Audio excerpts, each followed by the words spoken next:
What I'd like to do is start with our land acknowledgement. So Brock University acknowledges the land on which we gather is the traditional territory of the Haudenosaunee and Anishinaabe peoples, many of whom continue to live and work here today.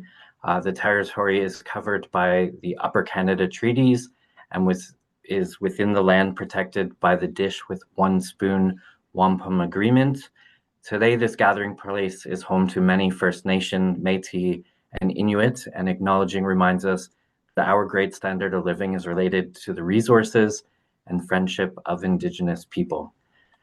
So what I'd like to do is have each of our panelists introduce themselves. On my view, I have Christina first on my left. So Christina, if you're okay with kicking us off, that'd be awesome. Absolutely. Hi, everyone. Thank you so much for joining us. I am Christina Garnett. I'm a fractional CCO and CX consultant for SaaS, B2B agencies, and startups. I'm excited to talk to all of you today. My book, Transforming Customer Brand Relationships, came out last year, and I'm working on a new book centered around customer trust. Thank you for your time. Awesome. Gillian. Hi, everyone. Thanks so much for joining us. I'm Dr. Gillian Dale. I'm a senior researcher with the Environmental Sustainability Research Center at Brock University. A lot of my work touches on emotional intelligence, particularly empathy, so I'm really excited to talk about that today. Great. And Goldie. Hi, everyone. I'm Goldie Chan. Hilariously, my nickname in the press is the Oprah of LinkedIn, where I created over 800 daily consecutive videos. I also run my agency, Warm Robots, where we do social strategy and personal branding for C-level executives and beyond. And I also released my book around the same time Christina did. It's called Personal Branding for Introverts. So if anyone's an introvert out there, this book is for you. Thanks. Yeah, is it weird for a professor to be a self-described introvert as I host a panel discussion for the No, 11th year? Yeah, not at all. yeah, exactly. All right. So the topic, the way that we arrive at it based on whether it's a timely news topic or if a lot of popular press coverage and things like that. And one thing I did read is that emotional intelligence as a topic is growing in importance for organizations. It's not that we've never heard of it before or it's never been discussed, but it is growing in importance. However, I think it's a very broad topic, right? And so what I'd like to do is start with each of you to give a sense of what does emotional intelligence mean? So how would you define it, or how would we explain it, and what does it include for you as an overall topic? So anyway, it's open discussion. So whoever wants to start, by all means. Yeah, I'm happy to start. So my perspective as a psychologist comes from the psychology literature. And in the psychology literature, the strongest framework, which is Mayer and Salovey, says that emotional intelligence is made up of four components. And the four components are perceiving emotions, using emotions appropriately, understanding emotions, and then managing them strategically. So importantly, those are skills rather than personality traits, which is great because it means that we can train them and we can measure them. And the aspect of emotional intelligence that is most interests me and I've been most involved with is that of empathy. So the ability to understand and experience the emotions of others. And empathy is highly trainable. So that's EI in a nutshell for me. Perfect. Thank you, Gillian. I was going to ask everyone later, was it Maybelline? Like, is it, are they born with it, or maybe it's Maybelline? I was going to say, is it something we can develop over time, or is it, embedded, the nature nurture question? But yeah, we'll stick with existing definitions as well for Christina and Goldie as well. I think that really covers it quite well, actually. But I will add to that. I think that the things that Jillian talked about all of these moving pieces that create this emotional intelligence, I think that it's growing in popularity because of the world that we're living in right now, not only with politics and everything that's happening there, but also AI. I think it's interesting to note that it does feel like emotional intelligence is actually under attack in a lot of capacities. There's a lot of tech leaders. Elon Musk, for example, has said that empathy is not a good thing. And so I think when we're thinking about business, when we're thinking about our place in the world, when we're thinking about just living through our lives, it's incredibly important to not only have empathy for others, but ourselves. And so one of the things that I like to think about in terms of emotional intelligence is not only can it be trained, but I would add that another thing that needs to be trained is how to regulate our nervous systems, because it's also possible to perceive too much emotion and then you're overwhelmed, overstimulated, and you're not in a place to do anything strategically and just also in a healthy way, how to handle that.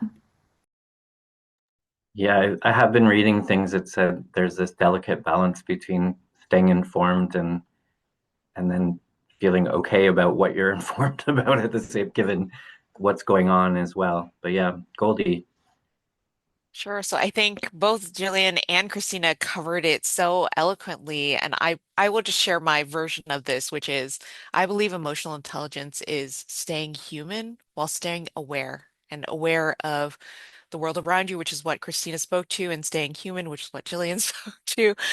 And I think at its core, there's five components to it. And one of them, Christina already went over, which is self-regulation. There's also self-awareness, empathy, uh, being very clear in your communication method with others, and then also having boundaries, right? And that's beyond just empathy itself, but also what's good to have when you have empathy for others. yeah, I hope this isn't maybe too personal, but how have you all instituted emotional intelligence into your own careers, or can you speak of how you feel like it's benefited your careers as well? I'll start just because I'm unmuted. Christina and I often talk about, I think, boundaries. So I'll start there because I think boundaries are so, so important.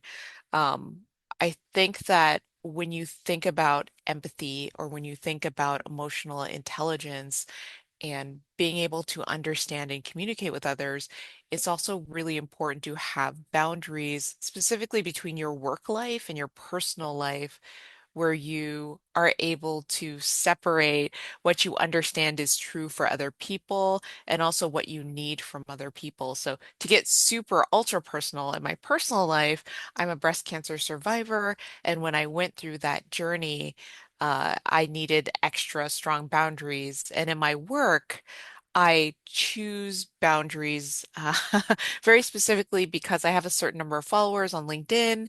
And if I don't have boundaries, people often cross those boundaries. So they'll try to reach out during non-work hours, or literally try to find me where I am, in person, which isn't always great.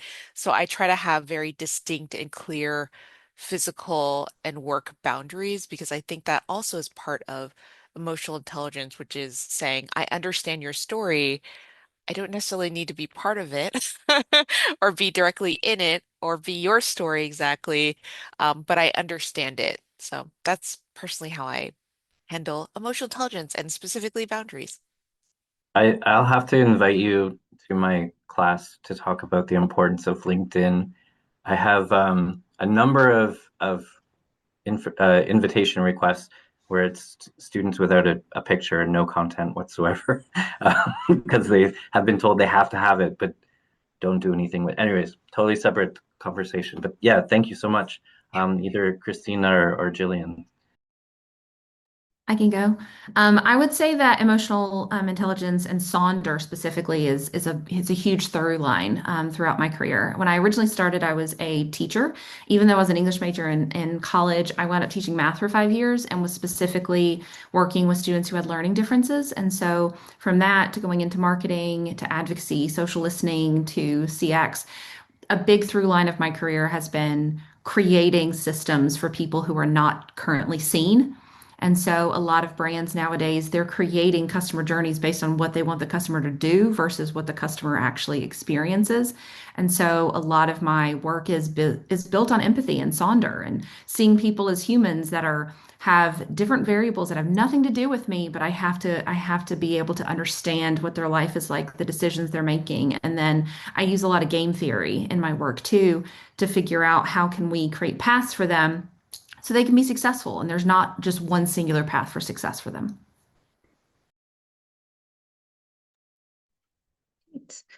Um, I find that I use emotional intelligence in a few ways in my work. So the first is I literally study empathy. Um, my work looks at understanding the individual psychological factors that explain why some people care about the environment and some people don't. And one of the biggest predictors of that is empathy, which is this sort of engine of emotional intelligence. So that's one part. But the other part is a lot of the work I do is transdisciplinary in nature. And because of that, I'm working with people across a variety of disciplines. I'm working with community members, community partners.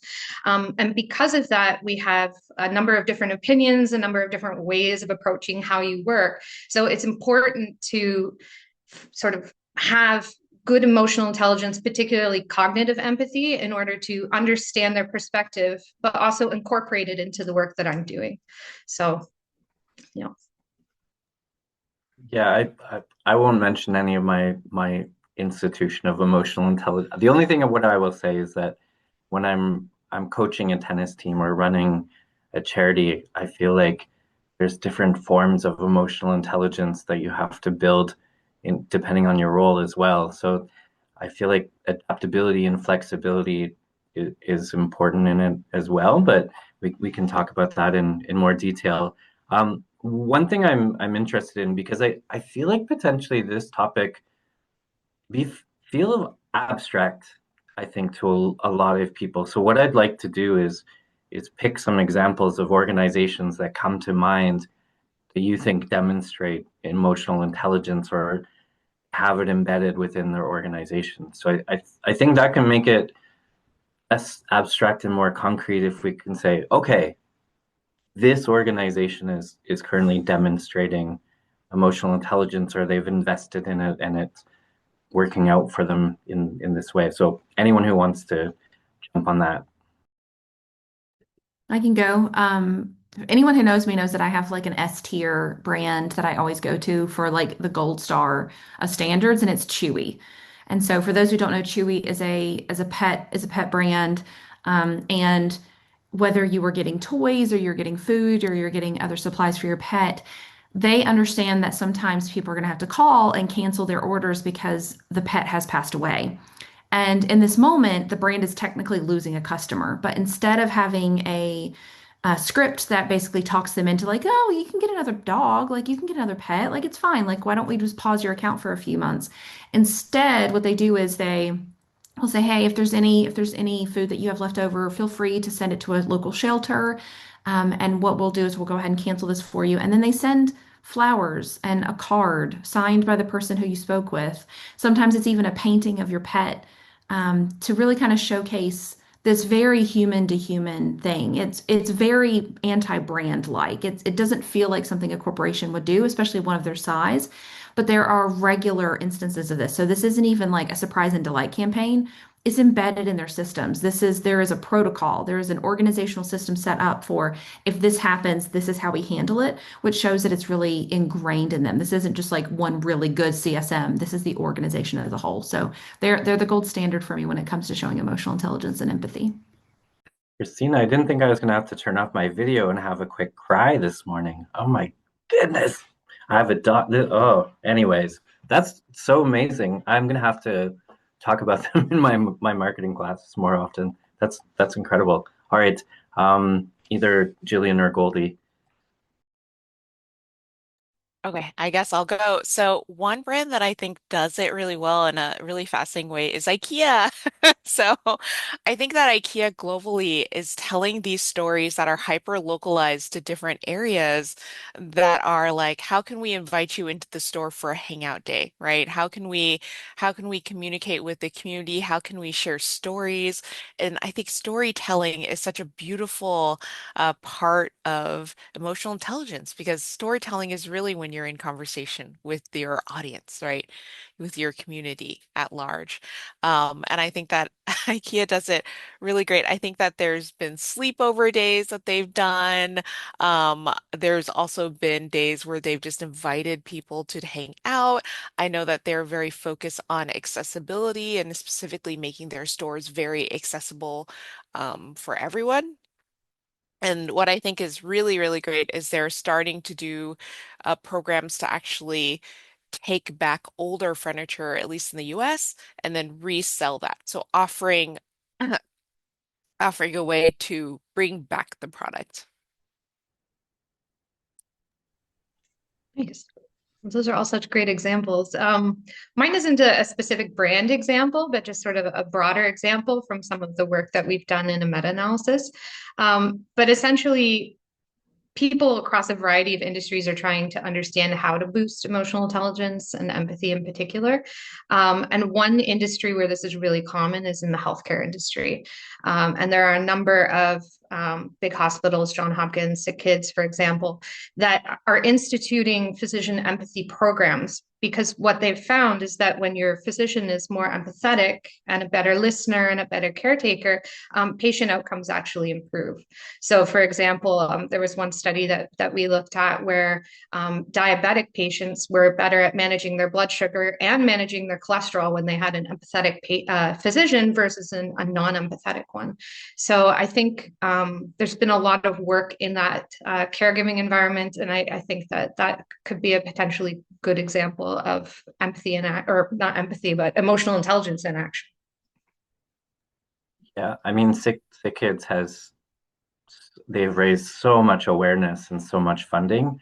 I mean, we as a marketing professor to I think Ryan Reynolds and might have something to do with their positive brand probably, but yeah, I do know that for their Versus campaign, which is one of their biggest ones, they did interviews with every stakeholder you could possibly imagine, whether it was employees at the hospital, nurses, doctors, cleaning staff, donors, former patients, and patient. That's how they developed that campaign. Is that they were seeing every day was a fight, and so they wanted to know and understand the viewpoint of all the people involved at Sick Kids. And then Christina and Goldie, sorry, it's a Canadian centric example, but if you look up Sick Kids Hospital versus campaign, I've cried in front of my students probably 4 or 5 times watching, especially when I became a dad.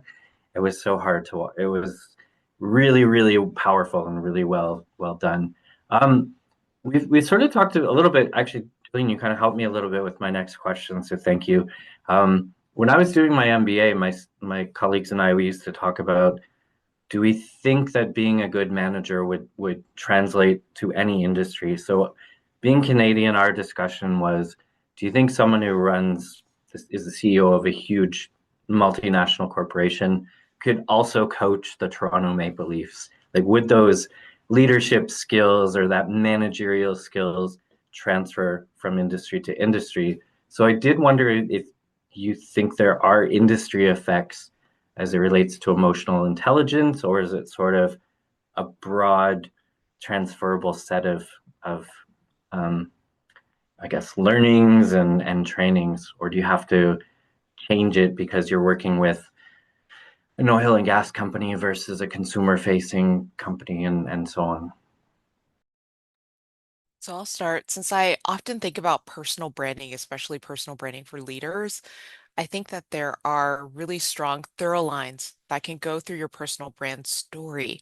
And I think that that's true across many different industries. So while you may start in, say, being a CEO at a healthcare company, you could also translate the learnings that you take there to becoming a C-level executive at a tech company, right? But the industry itself will be different. That also requires a certain level of immersion and knowledge.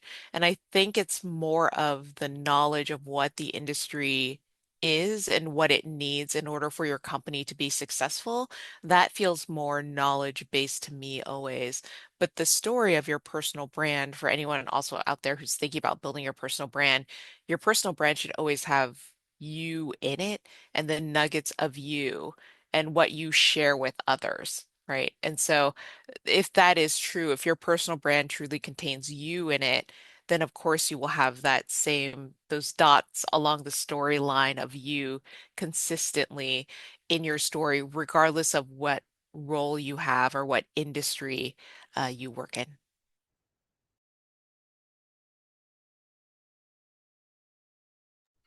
Great. Oh, Sorry, I just thought I'd jump in now.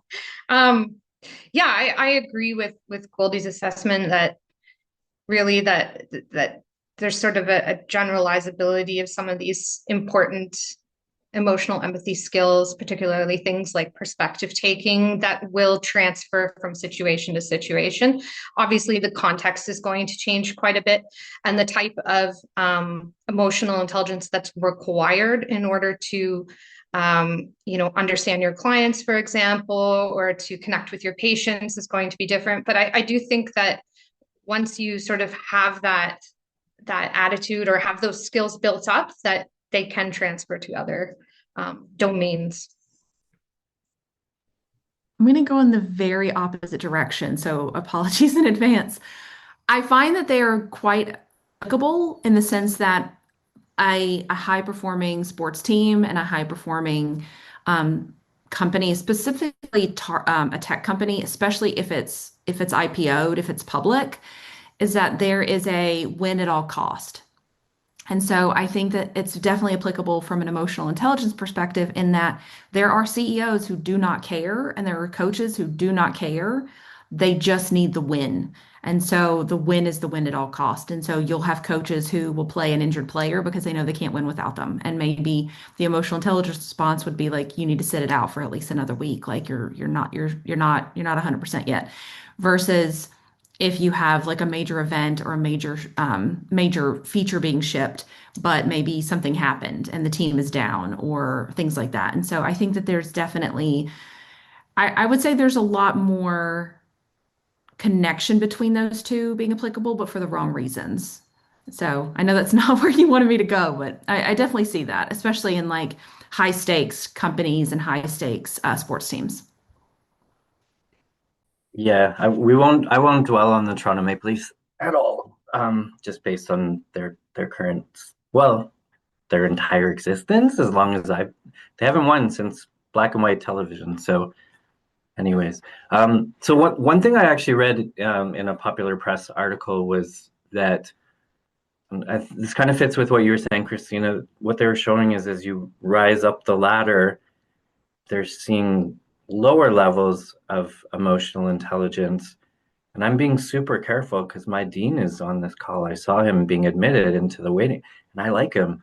And I know he preaches the importance of emotional intelligence, but they're saying that as you get higher in the levels of management, that you're seeing an inverse relationship with emotional intelligence, which is very upsetting, actually, in a way. There's a better way of framing it than upsetting, I'm sure.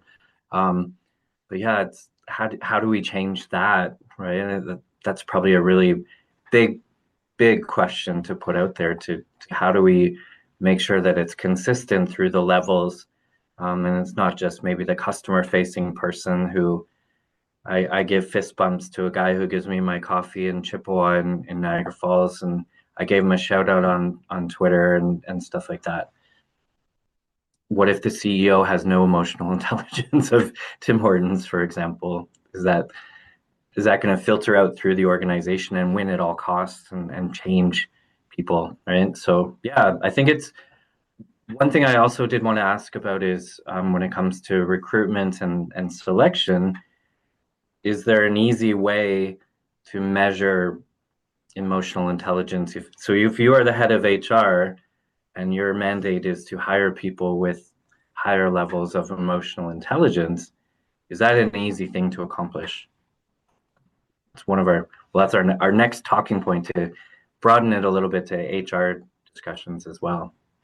I think there's definitely an opportunity there. I would look at Gen Z. I think Gen Z is kind of the poster child for a segment of the market that has made it very clear and very loud that they care about purpose and they care about what businesses have issues on. So I think if you see companies that are not gravitating towards a younger audience, I think that can be a red flag that we're seeing.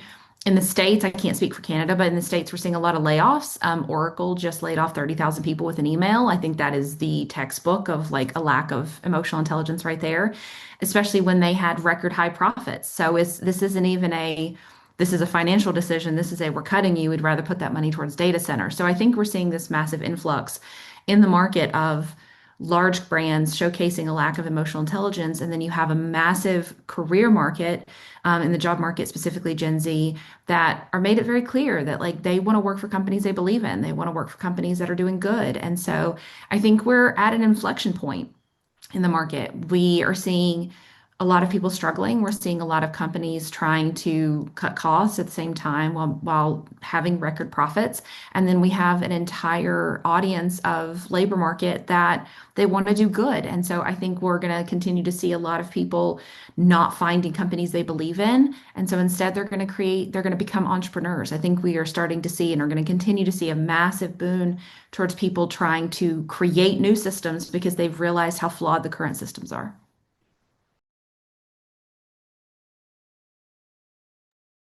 Anyone else? Because obviously HR costs are huge, and if you're, I don't want to say like recruiting the wrong person or something, that's such an easy, right or wrong, it's way too dichotomous or whatever. But if someone doesn't stay more than a year and now you replace it, it's expensive, right? So there's organizational costs if you're not, there's not a fit between the emotional intelligence of the organization versus the individual. So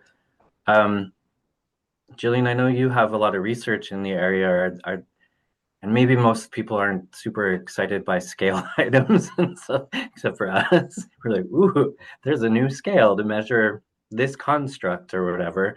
But is there an applicable tool that can be used? Yeah, so more for measuring things like empathy and perspective taking. So some aspects of emotional intelligence. There are a number of really well used scales that are well validated, super reliable, and just like multiple choice, really easy to administer. So an example of that is the Interpersonal Reactivity Index, the IRI. That one is excellent at getting at some of those aspects of emotional intelligence. There's the EQ, the emotional quotient or empathy quotient, excuse me. And there are a few others that are more domain specific, such as ones for physicians, for example. So yes, there are multiple choice type of measures to assess this. One of the problems with that is that it doesn't quite get at some of the nuance of an individual, right? They're kind of like a very blunt measure. So if you wanted sort of a quick and dirty way to try to assess those characteristics or those skills in someone, there are certainly measures available.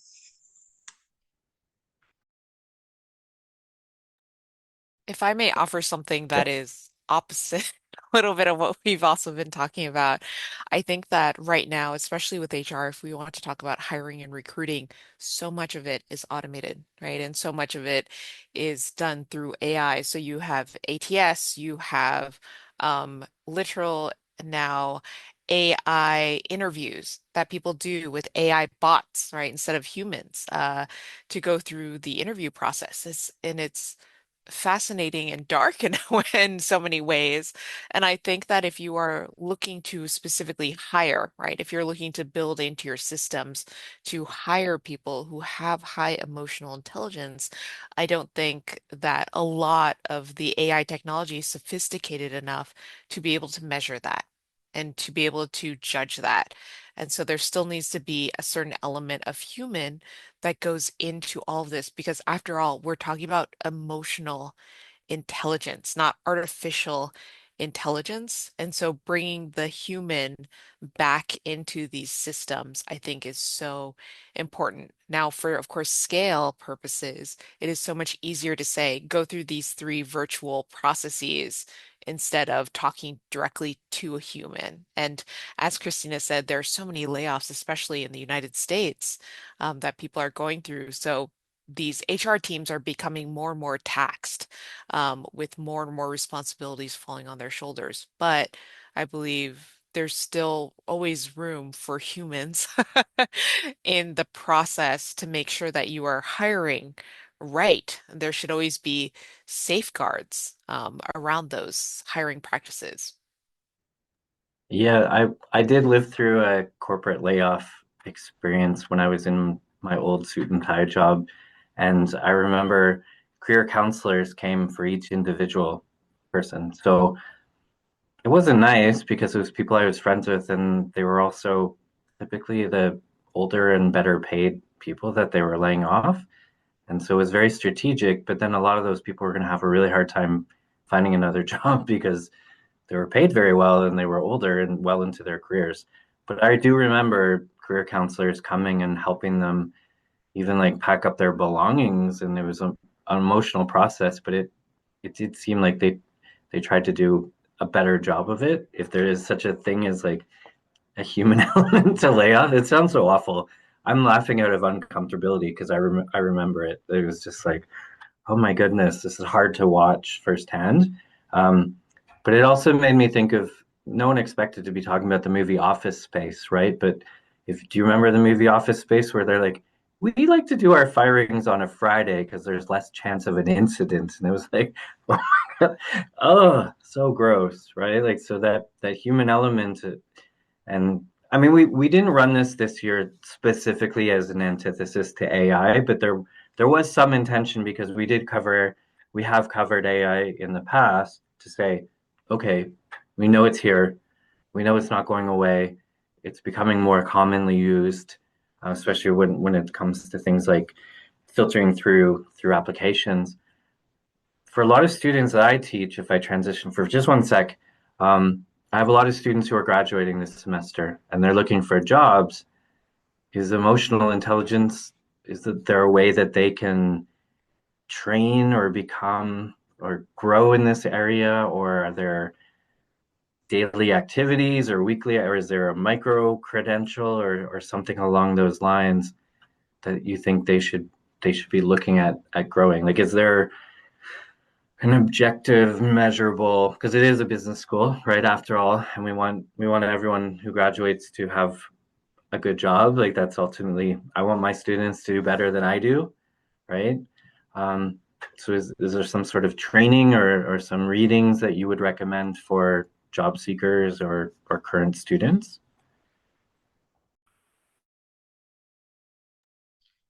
So I can tell you from a research perspective some of the stuff that we've found that's effective in training empathy.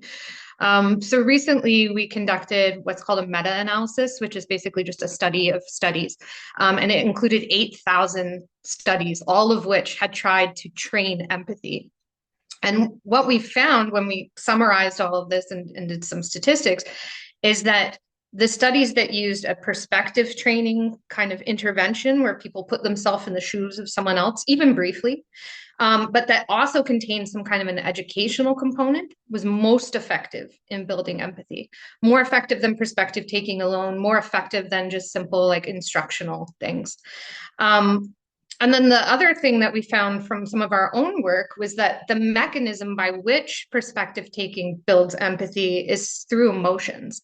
So if you don't tap into the emotions of somebody and you're using one of these interventions, it's not going to be successful. So actually targeting or I guess eliciting emotions with your intervention could be highly successful.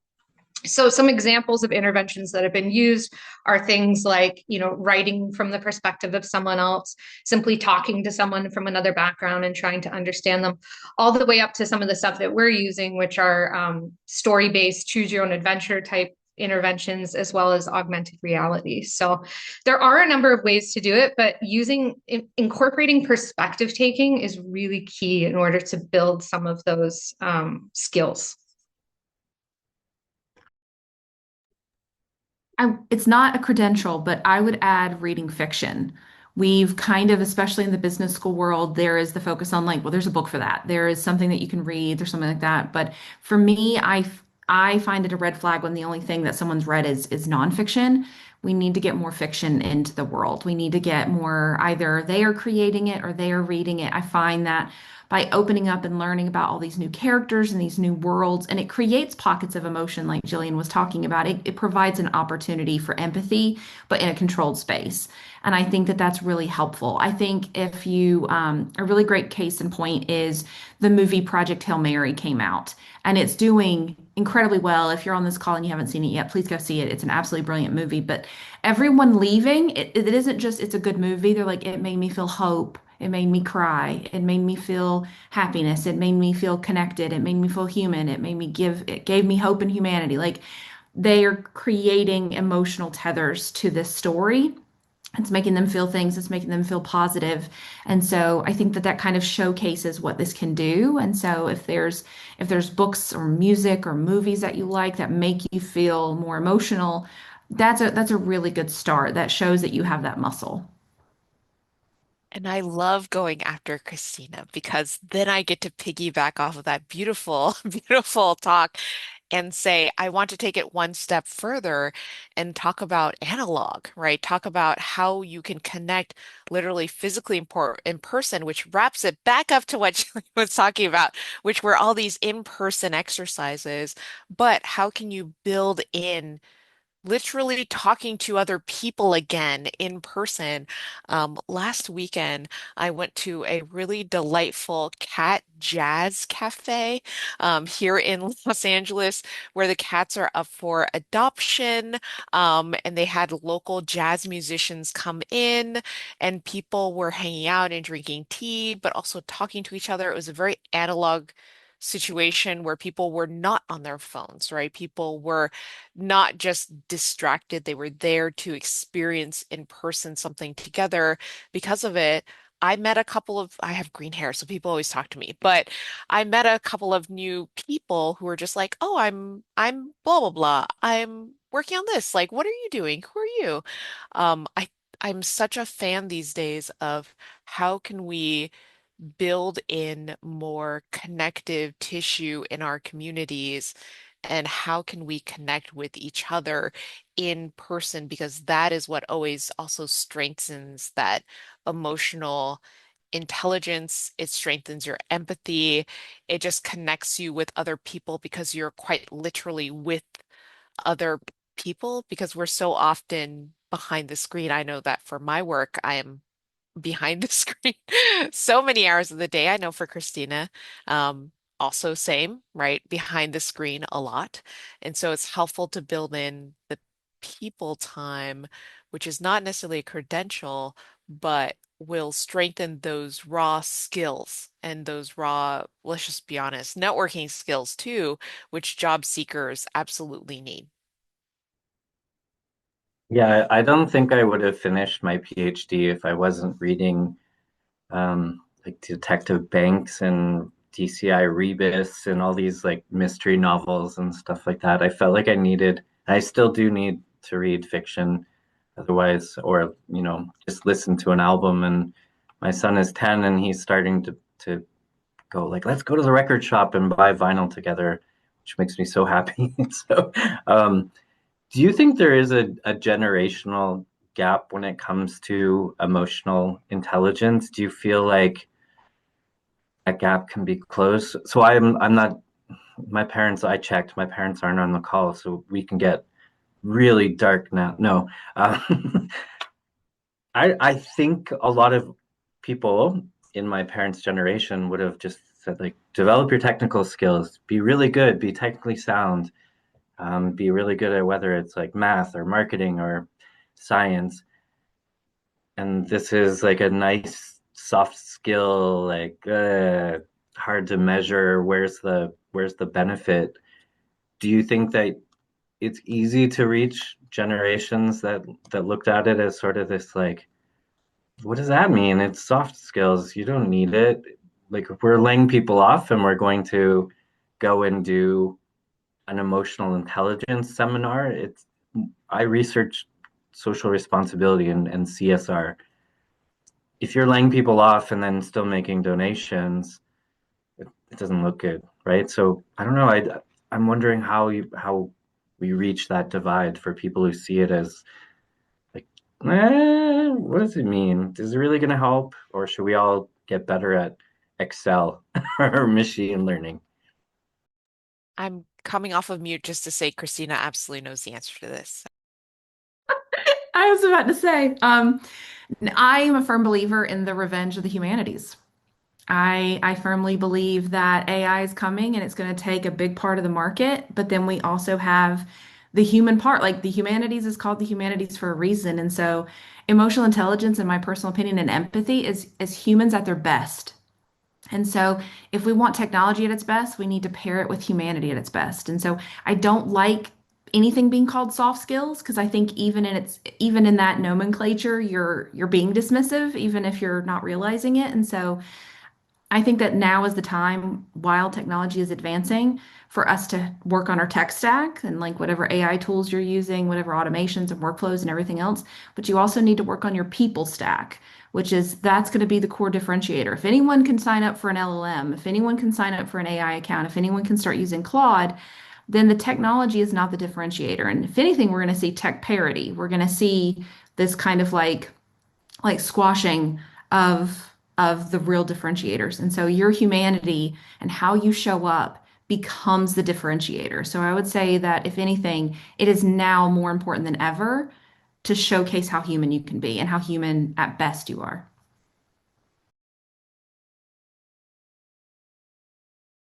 I can say that Christina is very human and replies quickly on messages, which is not common. I'm not as nearly as good at it, but yeah, that human element.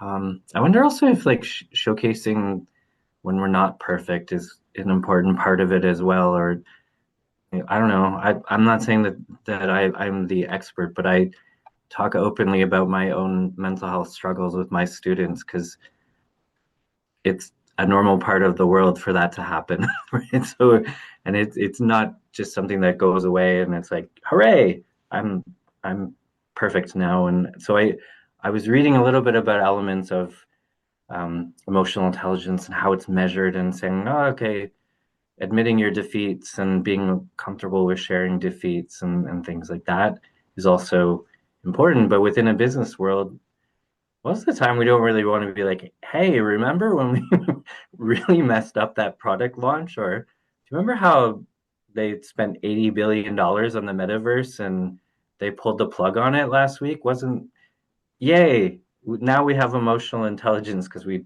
failed spectacularly for all the world to see. So I feel like it's a tough balance to being human in a corporate setting and then also human in your corporate messaging. It's Mhm. difficult. I think that's how you connect people, though. I think that's how no one wants to be the friend of the perfect person because then they always feel like you're in the shadow. And with AI and everything kind of feeling too polished, there is also this trend where people, if it feels too polished, if it feels too rote, then they just immediately assume it's AI. And so they want to see video, they want to see the mistakes, they want to see content that feels vulnerable. And I know Goldie can attest to this. But on LinkedIn right now, I would argue the most viral content, the content that has the most ability to travel, is when you are vulnerable and when you're doing storytelling.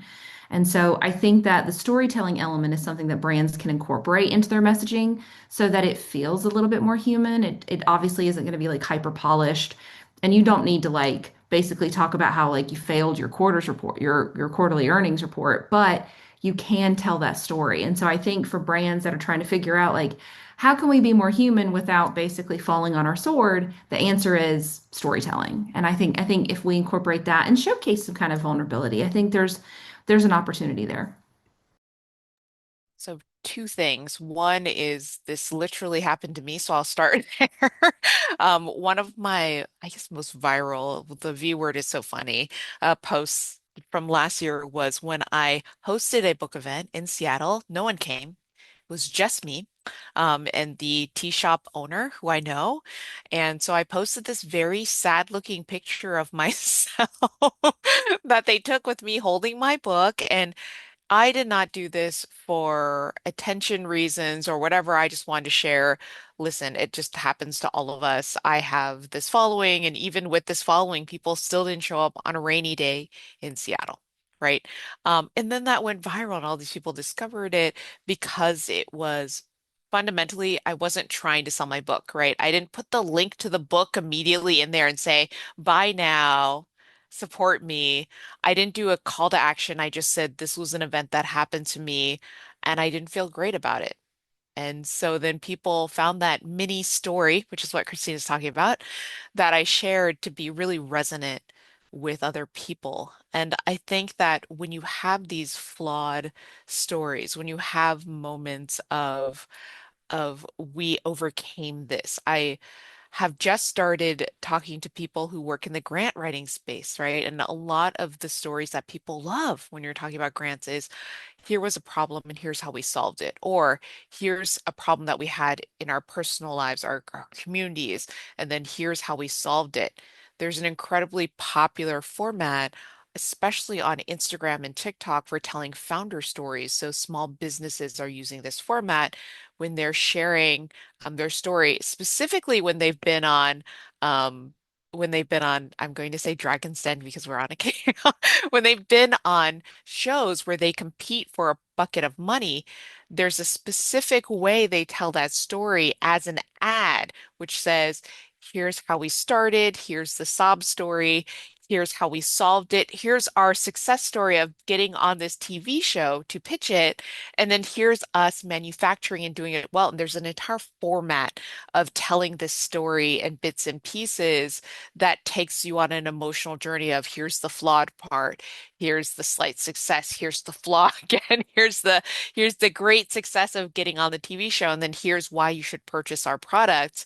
And people are incorporating this storytelling into then, sales, into go to market, into other places. But yes, storytelling is once again at the heart of it the most beautiful way to connect with emotional intelligence and with empathy with your audience. And putting in a little bit of the flawed, I think flawed to me is putting in the salt and pepper into your meal and the other seasonings. Hopefully, you use more than salt and pepper, but the other seasonings. How do you know what I season my food with, Goldie? That's my full red. No, we I know actually you have have a little thing of maple syrup too, right there. probably yeah, probably nice. All right, a little Canadian. This entire show has been brought to you by Project Hail Mary and various maple syrup producers of Canada. I mean, Ryan Gosling's Canadian, so it's fine. There's no ethical dilemma whatsoever there. All right, we have our first question. I was going to say from the audience, but not really an audience per se. Yeah, so the very first question is whether EI can ever be overused or misused to manipulate rather than support others. Yeah, I can give you a great example from the literature. So, people who have antisocial personality disorder historically have very low emotional intelligence and are lacking in empathy and many of the other characteristics. So there have been studies done to try to train them on emotional intelligence to try to improve it in them. And what ended up happening is they wound up creating individuals who were better at victimizing others because they were better able to detect vulnerabilities in others. So that's an example from some of the work that I've read about how that can backfire quite spectacularly. I would argue there's one happening right now with KitKat. I don't know if y'all are familiar with what's happening. So I don't even know if this is real or if it's just like the most beautifully crafted stunt of all time. So theoretically, because I cannot, I don't know if this is true or not, there was like 12 tons of Kit Kat bars that were stolen on the way from like Italy to Poland or something like that. And so this turned into like, hey, now there's a shortage. And then that turned into, hey, all these other brands are saying that they stole it. And then now there's a tracker that you can actually do this QR code to see if your Kit Kats were a part of the stolen thing. And so the more Kit Kat does with it, the more I'm like, this is an actual stunt. This is this is the Italian Job Kit Kat edition. And so it's one of those things that like they're going to get a lot of eyes on this and it's already been like it's already seen as like incredibly successful. But if it turns out that this was a stunt, they have traded virality for trust. So next time there is an actual problem with Kit Kat, it will be the boy who cried wolf. And Nestle, like, well, they're a Nestle brand as well, and there's not huge amounts of trust depending on points of view towards the parent company as well. So it's interesting with the individual brand sort of balancing it with the parent company as well. Um, we have another question. Hannah said, "Thank you for this very interesting panel discussion. I always like to start with compliments to myself with questions.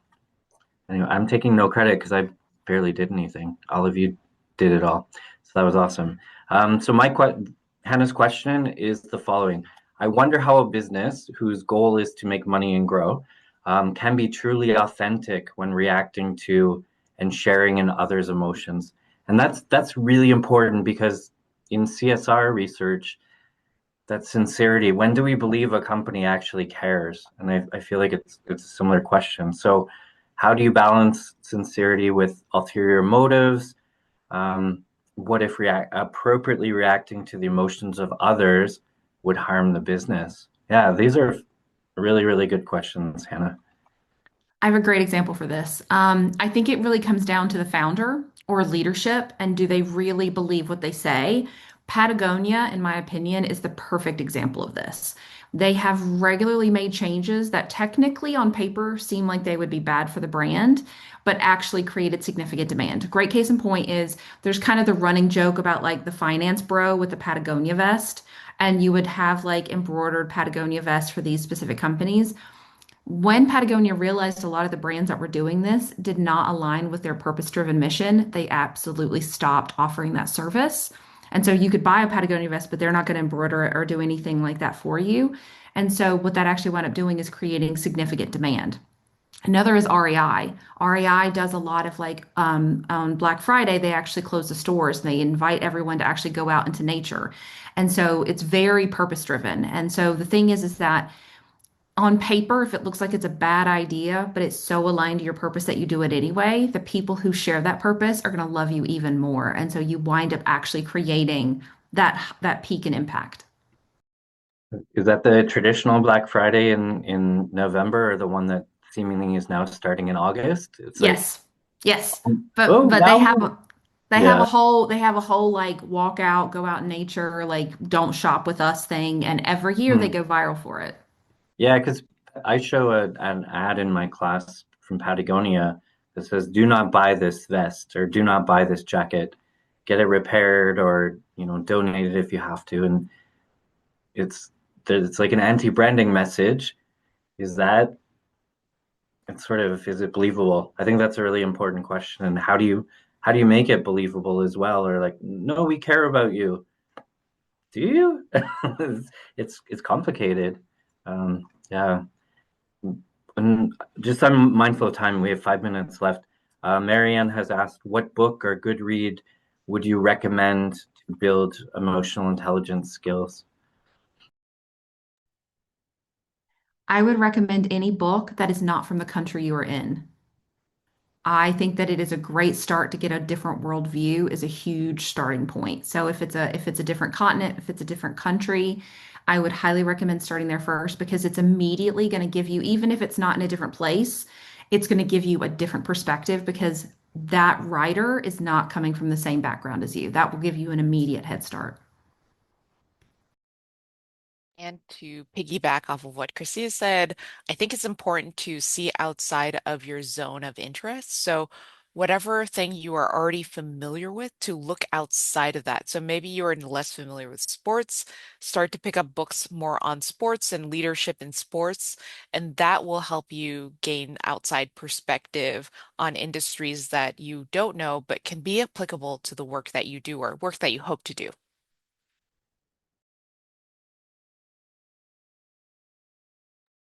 I have lived in New Zealand, Scotland, Canada, and the US, so I just have to add one of the other 190 countries that I'll be better rounded. Um, we have a question from Sanjeet. Would you say that getting to know yourself better, like know thyself, would help build your emotional intelligence skills? Absolutely. One thing I've always wondered, so there's this idea of the concept of self, and it has different elements. And so there's what we think other people see of us, and then one element is called the real self. And I thought, is anyone really good at assessing themselves objectively? I feel like it would be really hard to do that objectively. So I don't, I understand the concept of there's concept of self, and there's different elements of it.